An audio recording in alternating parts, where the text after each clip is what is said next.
This reading by Stuart Wills. Moby-Dick by Herman Melville.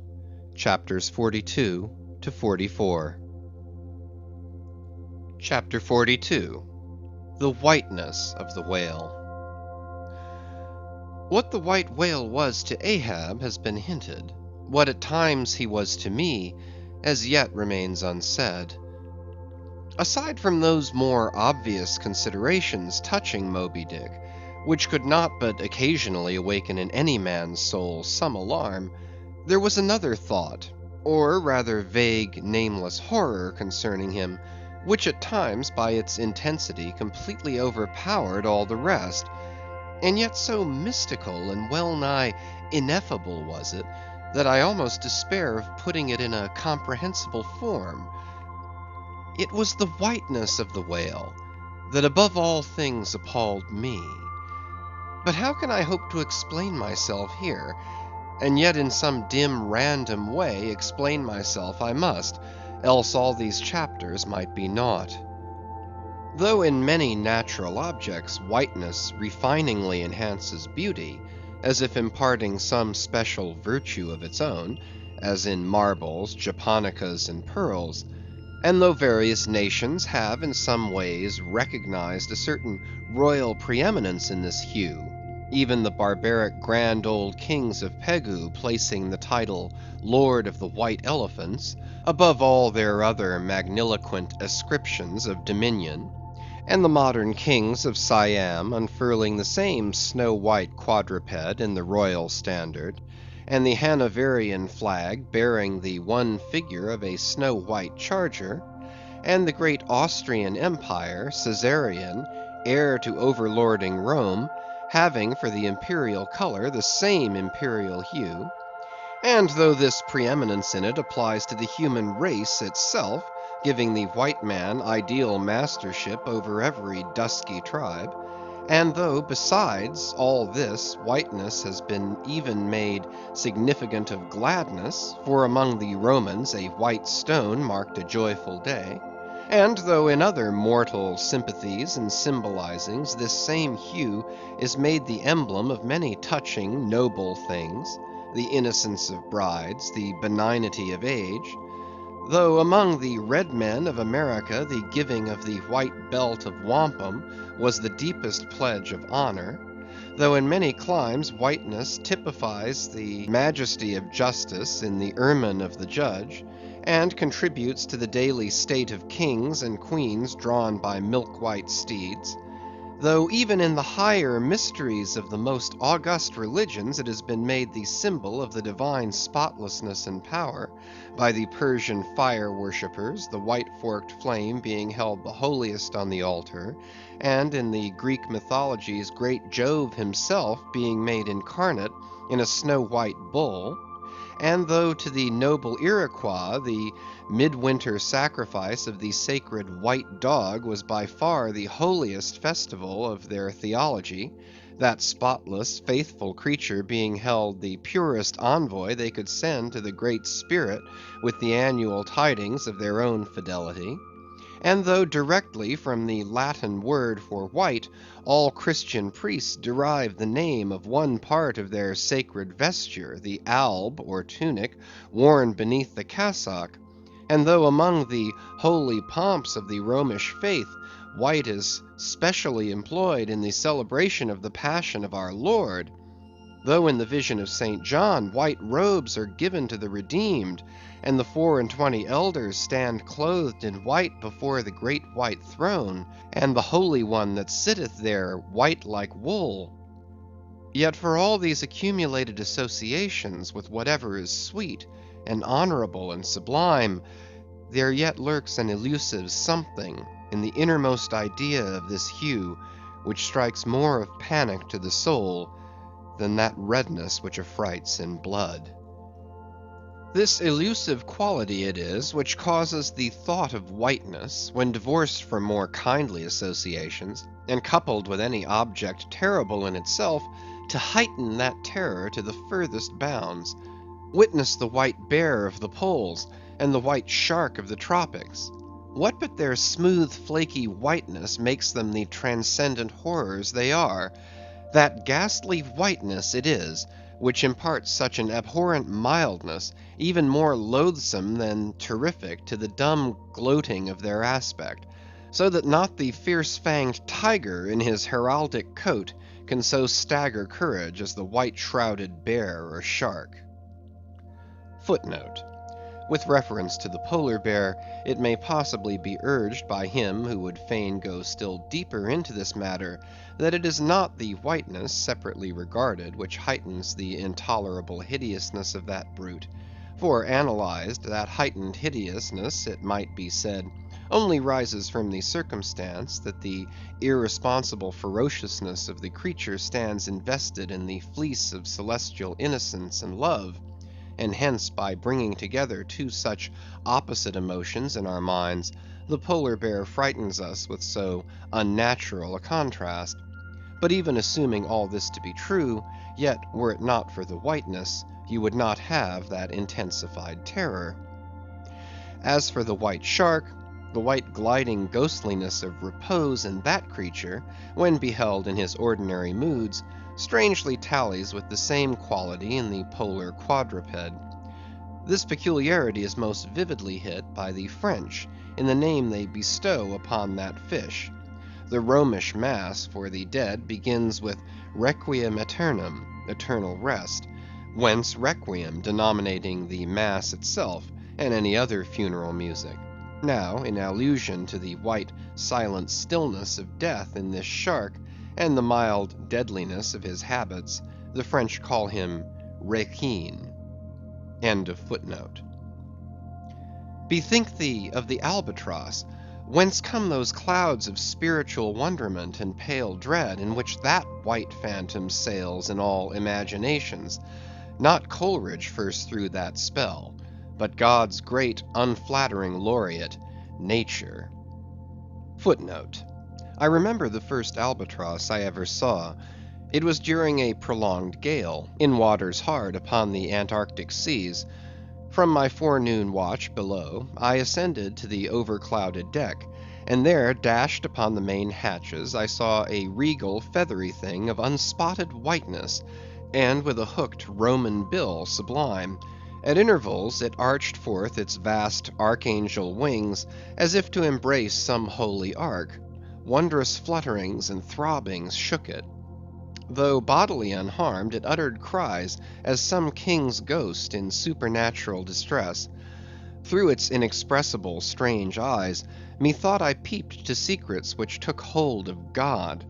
As Abraham before the angels, I bowed myself; the white thing was so white, its wings so wide, and in those forever exiled waters, I had lost the miserable warping memories of traditions and of towns. Long I gazed at that prodigy of plumage. I cannot tell, can only hint the things that darted through me then. But at last I awoke, and turning, asked a sailor what bird was this. A goney, he replied. Goney? Never had heard that name before. Is it conceivable that this glorious thing is utterly unknown to men ashore? Never. But some time after I learned that goney was some seaman's name for albatross, so that by no possibility could Coleridge's wild rhyme have had aught to do with those mystical impressions which were mine, when I saw that bird upon our deck. For neither had I then read the rhyme, nor knew the bird to be an albatross. Yet in saying this, I do but indirectly burnish a little brighter the noble merit of the poem and the poet. I assert then that in the wondrous bodily whiteness of the bird chiefly lurks the secret of the spell; a truth more evinced in this, that by a solecism of terms there are birds called grey albatrosses, and these I have frequently seen, but never with such emotions as when I beheld the Antarctic fowl. But how had the mystic thing been caught? Whisper it not, and I will tell. With a treacherous hook and line, as the fowl floated on the sea. At last the captain made a postman of it, tying a lettered leathern tally round its neck, with the ship's time and place, and then letting it escape. But I doubt not that leathern tally, meant for man, was taken off in heaven, when the white fowl flew to join the wing-folding, the invoking and adoring cherubim. End of footnote. Most famous in our Western annals and Indian traditions is that of the white steed of the prairies, a magnificent milk-white charger, large-eyed, small-headed, bluff-chested, and with the dignity of 1,000 monarchs in his lofty, over-scorning carriage. He was the elected Xerxes of vast herds of wild horses, whose pastures in those days were only fenced by the Rocky Mountains and the Alleghanies. At their flaming head he westward trooped it, like that chosen star which every evening leads on the hosts of light. The flashing cascade of his mane, the curving comet of his tail, invested him with housings more resplendent than gold and silver beaters could have furnished him. A most imperial and archangelical apparition of that unfallen western world, which to the eyes of the old trappers and hunters revived the glories of those primeval times, when Adam walked majestic as a god, bluff-browed and fearless as this mighty steed. Whether marching amid his aides and marshals in the van of countless cohorts that endlessly streamed it over the plains like an Ohio, or whether with his circumambient subjects browsing all around at the horizon, the white steed gallopingly reviewed them with warm nostrils reddening through his cool milkiness. In whatever aspect he presented himself, always to the bravest Indians he was the object of trembling reverence and awe. Nor can it be questioned from what stands on legendary record of this noble horse, that it was his spiritual whiteness chiefly which so clothed him with divineness, and that this divineness had that in it which, though commanding worship, at the same time enforced a certain nameless terror. But there are other instances where this whiteness loses all that accessory and strange glory which invests it in the white steed and albatross. What is it that in the albino man so peculiarly repels and often shocks the eye, as that sometimes he is loathed by his own kith and kin? It is that whiteness which invests him, a thing expressed by the name he bears. The albino is as well made as other men, has no substantive deformity, and yet this mere aspect of all-pervading whiteness makes him more strangely hideous than the ugliest abortion. Why should this be so? Nor in quite other aspects does nature in her least palpable but not the less malicious agencies fail to enlist among her forces this crowning attribute of the terrible. From its snowy aspect, the gauntleted ghost of the southern seas has been denominated the White Squall. Nor in some historic instances has the art of human malice omitted so potent an auxiliary. How wildly it heightens the effect of that passage in Froissart, when, masked in the snowy symbol of their faction, the desperate White Hoods of Ghent murder their bailiff in the market-place. Nor in some things does the common hereditary experience of all mankind fail to bear witness to the supernaturalism of this hue. It cannot well be doubted that the one visible quality in the aspect of the dead which most appalls the gazer is the marble pallor lingering there, as if indeed that pallor were as much like the badge of consternation in the other world as of mortal trepidation here. And from that pallor of the dead we borrow the expressive hue of the shroud in which we wrap them. Nor even in our superstitions do we fail to throw the same snowy mantle round our phantoms, all ghosts rising in a milk-white fog.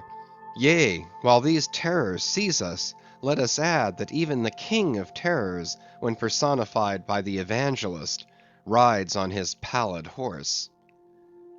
Therefore, in his other moods, symbolize whatever grand or gracious thing he will by whiteness, no man can deny that in its profoundest idealized significance, it calls up a peculiar apparition to the soul. But though without dissent this point be fixed, how is mortal man to account for it? To analyze it would seem impossible. Can we then by the citation of some of those instances, wherein this thing of whiteness, though for the time either wholly or in great part stripped of all direct associations calculated to impart to it aught fearful, but nevertheless is found to exert over us the same sorcery, however modified, can we thus hope to light upon some chance clue to conduct us to the hidden cause we seek? Let us try. But in a matter like this, subtlety appeals to subtlety, and without imagination no man can follow another into these halls. And though doubtless some at least of the imaginative impressions about to be presented may have been shared by most men, yet few perhaps were entirely conscious of them at the time, and therefore may not be able to recall them now. Why, to the man of untutored ideality, who happens to be but loosely acquainted with the peculiar character of the day, does the bare mention of Whitsuntide marshal in the fancy such long, dreary, speechless processions of slow-pacing pilgrims, downcast and hooded with new-fallen snow?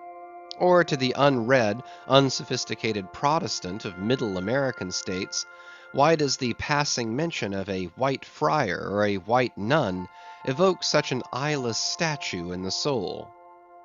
Or what is there, apart from the traditions of dungeoned warriors and kings, which will not wholly account for it, that makes the White Tower of London tell so much more strongly on the imagination of an untraveled American than those other storied structures, its neighbors, the Byward Tower, or even the Bloody?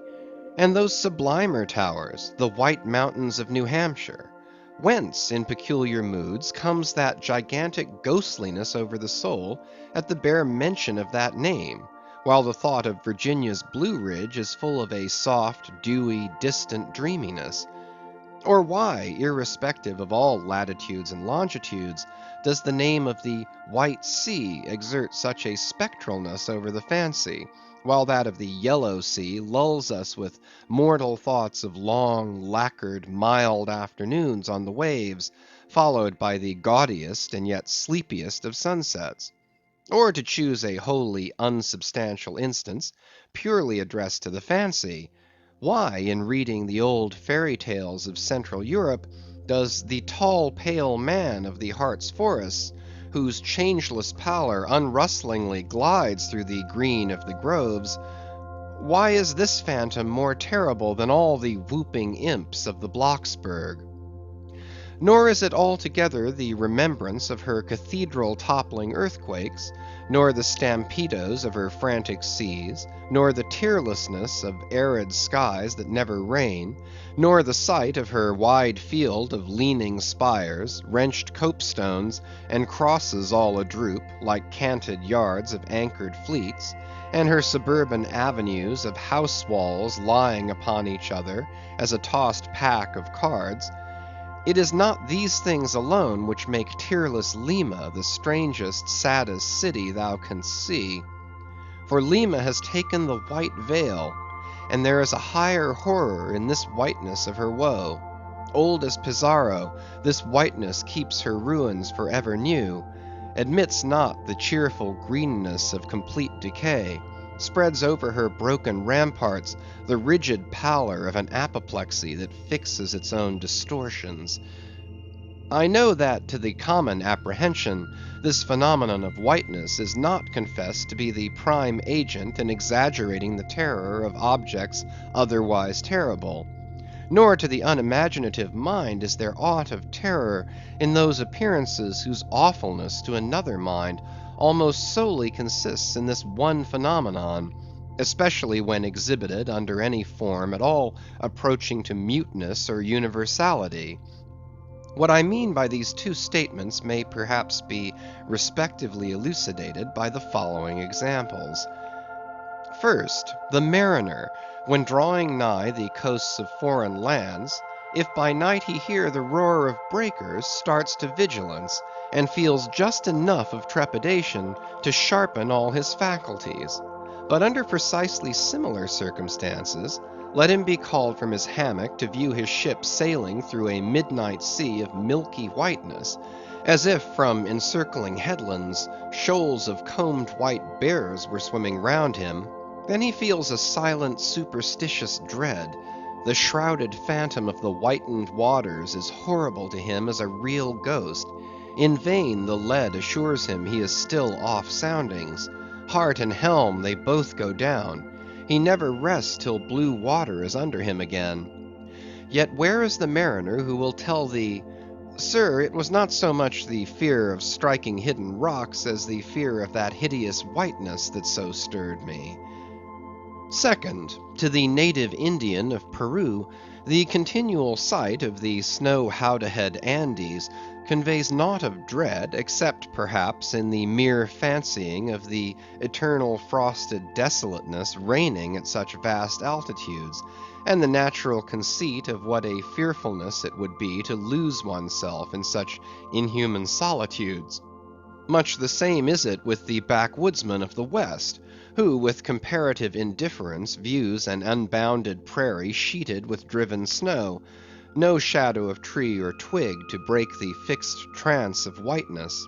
Not so the sailor, beholding the scenery of the Antarctic seas, where at times by some infernal trick of legerdemain in the powers of frost and air, he, shivering and half shipwrecked, instead of rainbows speaking hope and solace to his misery, views what seems a boundless churchyard grinning upon him, with its lean ice monuments and splintered crosses.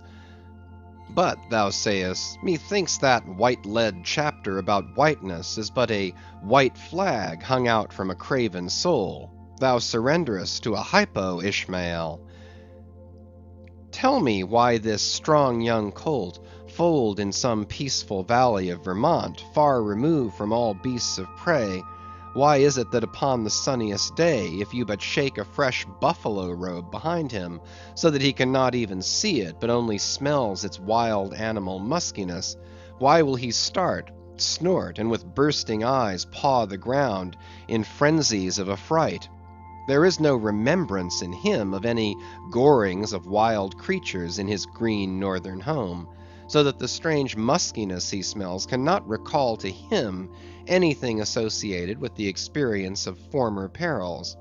For what knows he, this New England colt, of the black bisons of distant Oregon? No, but here thou beholdest, even in a dumb brute, the instinct of the knowledge of the demonism in the world.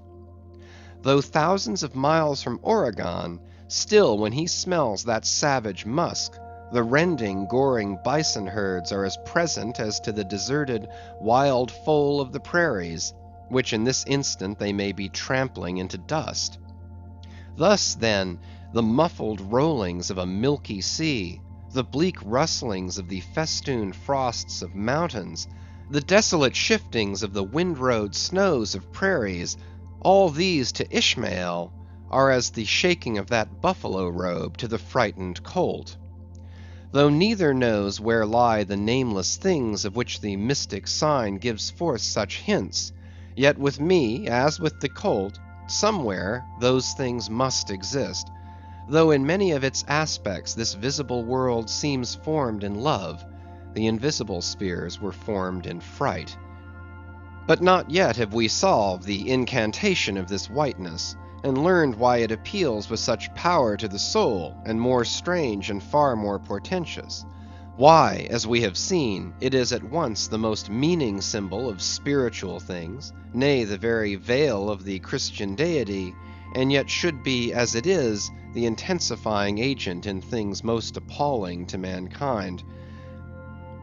Is it that by its indefiniteness it shadows forth the heartless voids and immensities of the universe, and thus stabs us from behind with the thought of annihilation, when beholding the white depths of the Milky Way? Or is it, that as in essence whiteness is not so much a color as the visible absence of color, and at the same time the concrete of all colors? Is it for these reasons that there is such a dumb blankness, full of meaning in a wide landscape of snows, a colorless all color of atheism from which we shrink? And when we consider that other theory of the natural philosophers, that all other earthly hues, every stately or lovely emblazoning, the sweet tinges of sunset skies and woods, yea, the gilded velvets of butterflies, and the butterfly cheeks of young girls, all these are but subtle deceits, not actually inherent in substances, but only laid on from without, so that all deified nature absolutely paints like a harlot, whose allurements cover nothing but the charnel house within. And when we proceed further, and consider that the mystical cosmetic, which produces every one of her hues, the great principle of light, forever remains white or colorless in itself, and if operating without medium upon matter, would touch all objects, even tulips and roses, with its own blank tinge. Pondering all this, the palsied universe lies before us a leper, and like willful travelers in Lapland who refuse to wear colored and coloring glasses upon their eyes, so the wretched infidel gazes himself blind at the monumental white shroud that wraps all the prospect around him. And of all these things, the albino whale was the symbol. Wonder ye then at the fiery hunt? Chapter 43. Hark! Hist! Did you hear that noise, Cabaco? It was the middle watch, a fair moonlight. The seamen were standing in a cordon extending from one of the fresh-water butts in the waist to the scuttle-butt near the taffrail. In this manner they passed the buckets to fill the scuttle-butt. Standing for the most part on the hallowed precincts of the quarter-deck, they were careful not to speak or rustle their feet. From hand to hand the buckets went in the deepest silence, only broken by the occasional flap of a sail, and the steady hum of the unceasingly advancing keel. It was in the midst of this repose that Archy, one of the cordon, whose post was near the after hatches, whispered to his neighbor, a Cholo, the words above. Hist! Did you hear that noise, Cabaco? Take the bucket, will ye, Archy? What noise do you mean? There it is again, under the hatches. Don't you hear it? A cough. It sounded like a cough. Cough be damned. Pass along that return bucket. There again. There it is. It sounds like 2 or 3 sleepers turning over now. Caramba! Have done, shipmate, will ye? It's the 3 soaked biscuits ye eat for supper turning over inside of ye. Nothing else. Look to the bucket. Say what you will, shipmate, I've sharp ears. Aye, you are the chap, ain't you, that heard the hum of the old Quakeress's knitting needles 50 miles at sea from Nantucket? You're the chap. Grin away. We'll see what turns up. Hark ye, Cabaco. There is somebody down in the after hold that has not yet been seen on deck, and I suspect our old Mogul knows something of it too. I heard Stubb tell Flask one morning watch that there was something of that sort in the wind. Tish, the bucket. Chapter 44. The Chart. Had you followed Captain Ahab down into his cabin after the squall that took place on the night succeeding that wild ratification of his purpose with his crew, you would have seen him go to a locker in the transom, and bringing out a large wrinkled roll of yellowish sea charts, spread them before him on his screwed down table. Then, seating himself before it, you would have seen him intently study the various lines and shadings which there met his eye, and with slow but steady pencil, trace additional courses over spaces that before were blank. At intervals he would refer to piles of old log books beside him, wherein were set down the seasons and places in which, on various former voyages of various ships, sperm whales had been captured or seen. While thus employed, the heavy pewter lamp suspended in chains over his head continually rocked with the motion of the ship, and forever threw shifting gleams and shadows of lines upon his wrinkled brow, till it almost seemed that while he himself was marking out lines and courses on the wrinkled charts, some invisible pencil was also tracing lines and courses upon the deeply marked chart of his forehead. But it was not this night in particular that, in the solitude of his cabin, Ahab thus pondered over his charts. Almost every night they were brought out. Almost every night some pencil marks were effaced and others were substituted. For with the charts of all four oceans before him, Ahab was threading a maze of currents and eddies with a view to the more certain accomplishment of that monomaniac thought of his soul. Now to anyone not fully acquainted with the ways of the Leviathans, it might seem an absurdly hopeless task thus to seek out one solitary creature in the unhooped oceans of this planet. But not so did it seem to Ahab, who knew the sets of all tides and currents, and thereby calculating the driftings of the sperm whale's food, and also calling to mind the regular ascertained seasons for hunting him in particular latitudes, could arrive at reasonable surmises, almost approaching to certainties, concerning the timeliest day to be upon this or that ground in search of his prey.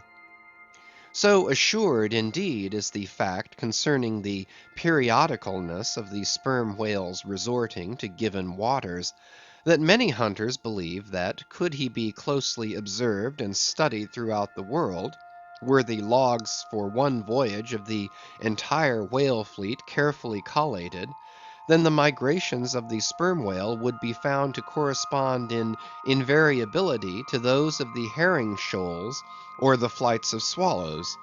On this hint, attempts have been made to construct elaborate migratory charts of the sperm whale. Footnote: since the above was written, the statement is happily borne out by an official circular, issued by Lieutenant Maury of the National Observatory, Washington, April 16th, 1851.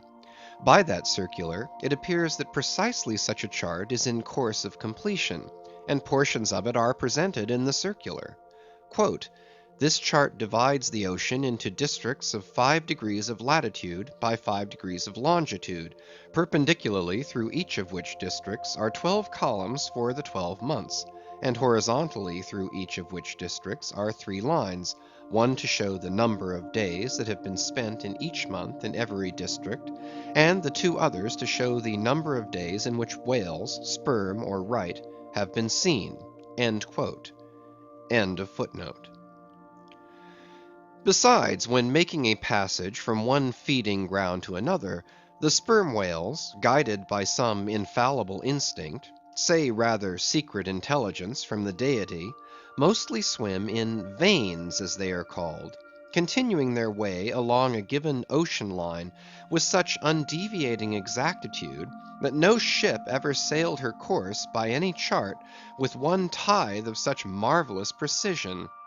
Though in these cases the direction taken by any one whale be as straight as a surveyor's parallel, and though the line of advance be strictly confined to its own unavoidable straight wake, yet the arbitrary vein in which at these times he is said to swim generally embraces some few miles in width, more or less as the vein is presumed to expand or contract, but never exceeds the visual sweep from the whale ship's mastheads, when circumspectly gliding along this magic zone.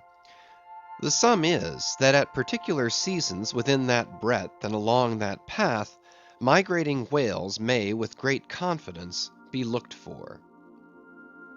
And hence, not only at substantiated times, upon well-known separate feeding grounds, could Ahab hope to encounter his prey, but in crossing the widest expanses of water between those grounds, he could, by his art, so place and time himself on his way, as even then not to be wholly without prospect of a meeting. There was a circumstance which at first sight seemed to entangle his delirious but still methodical scheme, but not so in the reality perhaps. Though the gregarious sperm whales have their regular seasons for particular grounds, yet in general you cannot conclude that the herds which haunted such and such a latitude or longitude this year, say, will turn out to be identically the same with those that were found in the preceding season, though there are peculiar and unquestionable instances where the contrary of this is proved true. In general, the same remark, only within a less wide limit, applies to the solitaries and hermits among the matured, aged sperm whales. So that though Moby-Dick had in a former year been seen, for example, on what is called the Seychelles Ground in the Indian Ocean, or Volcano Bay on the Japanese coast, yet it did not follow that were the Pequod to visit either of those spots at any subsequent corresponding season, she would infallibly encounter him there. So too with some other feeding grounds, where he had at times revealed himself. But all these seemed only his casual stopping places and ocean inns, so to speak, not his places of prolonged abode. And where Ahab's chances of accomplishing his object have hitherto been spoken of, allusion has only been made to whatever wayside, antecedent, extra prospects were his, ere a particular set time or place were attained, when all possibilities would become probabilities, and, as Ahab fondly thought, every possibility the next thing to a certainty. That particular set time and place were conjoined in the one technical phrase, the season on the line. For there and then, for several consecutive years, Moby-Dick had been periodically descried, lingering in those waters for a while, as the sun in its annual round loiters for a predicted interval in any one sign of the zodiac. There it was, too, that most of the deadly encounters with the white whale had taken place. There the waves were storied with his deeds. There also was that tragic spot where the monomaniac old man had found the awful motive to his vengeance. But in the cautious comprehensiveness and unloitering vigilance with which Ahab threw his brooding soul into this unfaltering hunt, he would not permit himself to rest all his hopes upon the one crowning fact above mentioned, however flattering it might be to those hopes, nor in the sleeplessness of his vow could he so tranquilize his unquiet heart as to postpone all intervening quest. Now the Pequod had sailed from Nantucket at the very beginning of the season on the line. No possible endeavor, then, could enable her commander to make the great passage southwards, double Cape Horn, and then running down 60 degrees of latitude, arrive in the equatorial Pacific in time to cruise there. Therefore he must wait for the next ensuing season. Yet the premature hour of the Pequod's sailing had, perhaps, been correctly selected by Ahab with a view to this very complexion of things, because an interval of 365 days and nights was before him, an interval which, instead of impatiently enduring ashore, he would spend in a miscellaneous hunt, if by chance the white whale, spending his vacation in the seas far remote from his periodical feeding grounds, should turn up his wrinkled brow off the Persian Gulf, or in the Bengal Bay, or China Seas, or in any other waters haunted by his race. So that monsoons, pampas, nor'westers, harmattans, trades, any wind but the Levanter and Simoon, might blow Moby-Dick into the devious zigzag world circle of the Pequod's circumnavigating wake. But, granting all this, yet regarded discreetly and coolly, seems it not but a mad idea this, that in the broad boundless ocean, one solitary whale, even if encountered, should be thought capable of individual recognition from his hunter, even as a white-bearded mufti in the thronged thoroughfares of Constantinople? Yes, for the peculiar snow-white brow of Moby-Dick and his snow-white hump could not but be unmistakable. And have I not tallied the whale, Ahab would mutter to himself, as after poring over his charts till long after midnight, he would throw himself back in reveries, tallied him, And shall he escape? His broad fins are bored and scalloped out like a lost sheep's ear, and here his mad mind would run on in a breathless race, till a weariness and faintness of pondering came over him, and in the open air of the deck he would seek to recover his strength. Ah, God! What trances of torment does that man endure who is consumed with one unachieved revengeful desire?